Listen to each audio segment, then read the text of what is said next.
is on a mission to give most of her wealth away to charities, and she is putting her money where her mouth is. MacKenzie Scott just gave away $7 billion in a single year.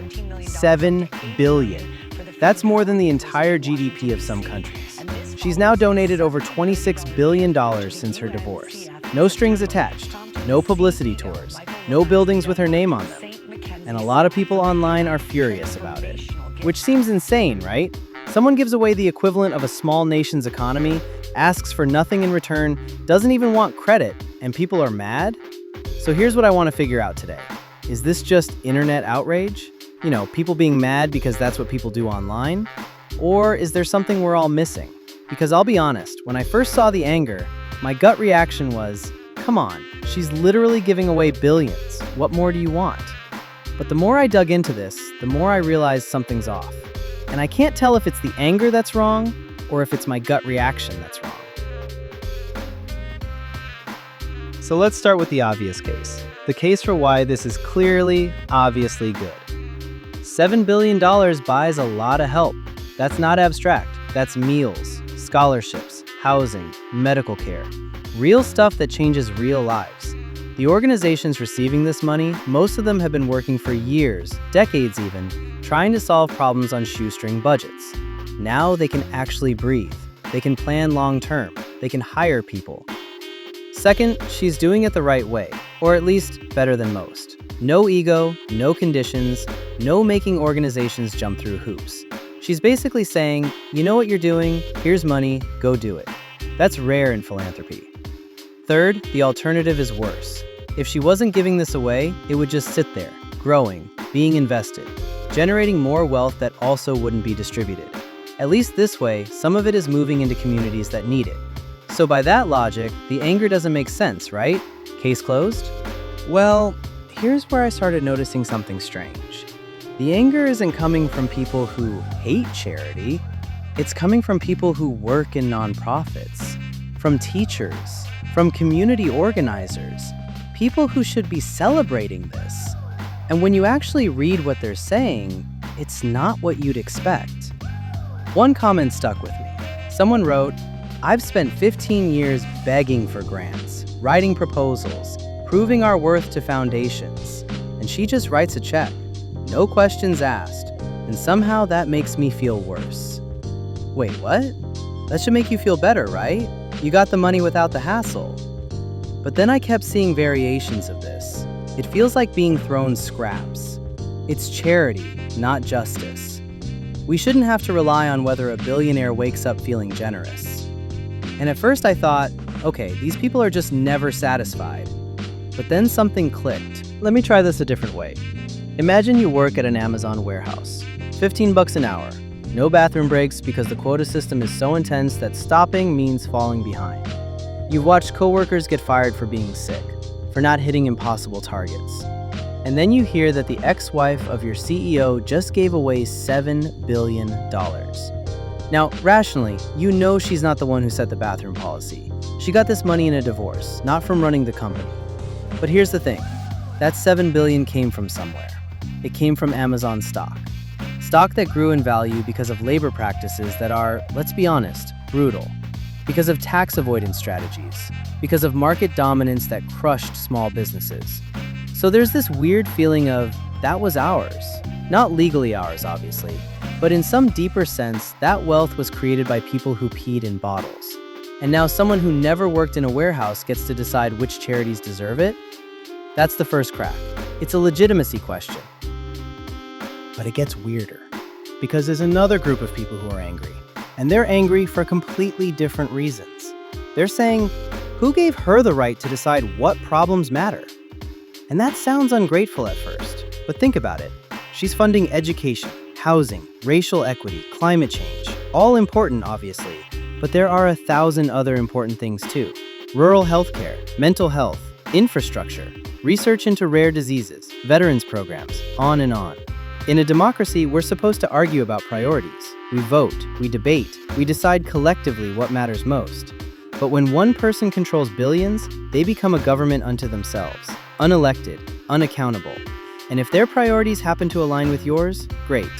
But what if they don't? Most people can't articulate this discomfort, but they feel it. Okay, so we've got a legitimacy problem. We've got a democracy problem.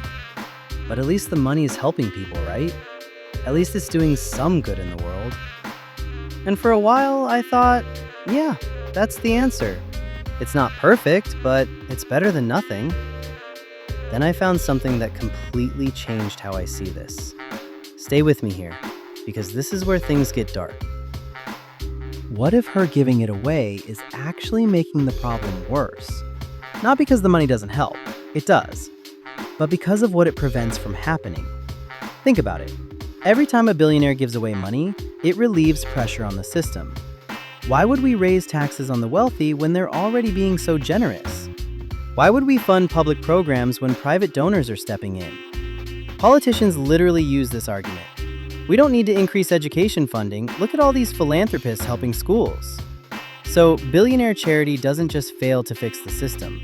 It actively prevents us from fixing it. It creates the illusion that everything's working fine. And here's where it gets really uncomfortable. We've seen this exact playbook before. Gilded Age, 130 years ago. Rockefeller and Carnegie building libraries while their workers lived in slums. Everyone said, see, the system works. The wealthy give back. Except it didn't work. It took the Great Depression to break that illusion. It took forcing wealth redistribution through government. Top tax rates hit 70, 80, 90%. And for about 40 years, it actually worked.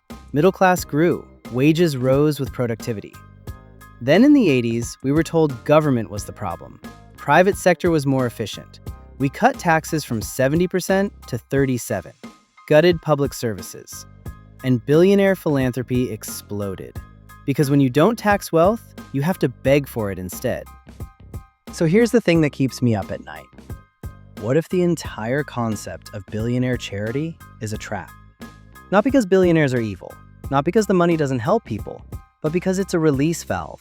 It prevents the pressure from building enough to actually change anything. Think about it. If MacKenzie Scott wasn't giving away billions, if all that wealth was just sitting there, hoarded, visible, obscene, what would happen? People would get angry, really angry. Angry enough to demand systemic change. Angry enough to vote for politicians who promise to tax the wealthy. Angry enough to actually fix the problem. But charity diffuses that anger. It makes billionaires sympathetic. It transforms a justice issue into a gratitude issue. And that's brilliant if you think about it. If you benefit from the current system, what better way to preserve it than by appearing generous within it? Now, I don't think MacKenzie Scott is consciously doing this. I really don't. I think she genuinely wants to help. But here's the uncomfortable truth. Intent doesn't matter if the structure is broken. You can be the most well-meaning person in the world, but if you're operating within a system that's fundamentally unjust, your good actions can still perpetuate injustice. And this is where I'm stuck, because I can hold all of these thoughts at the same time. I think she's probably trying to do the right thing. I think her donations are helping real people. I think she's doing it better than most billionaires. And I also think the entire system is a trap, that every dollar she gives away makes it less likely we'll ever fix the actual problem. So what's the answer? Do we want her to stop giving? Do we want her to hoard the money instead? That seems worse. But maybe that discomfort is the point. Maybe we're asking the wrong question entirely. Maybe the question isn't, should billionaires give away their money? Maybe it's, why do we have a system that creates billionaires in the first place? Because 50 years ago, this wouldn't even be a conversation. We had a system where wealth was distributed more evenly from the start. We didn't need billionaire saviors because we didn't allow that level of wealth accumulation. Somewhere along the way, we made a choice.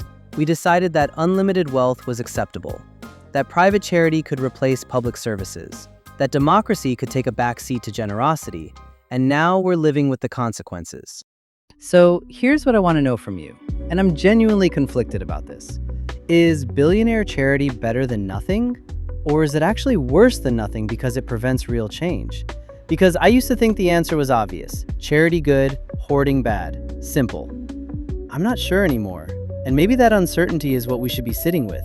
Maybe the fact that we're even having this conversation, the fact that people are angry about generosity, maybe that's a sign that something fundamental has shifted.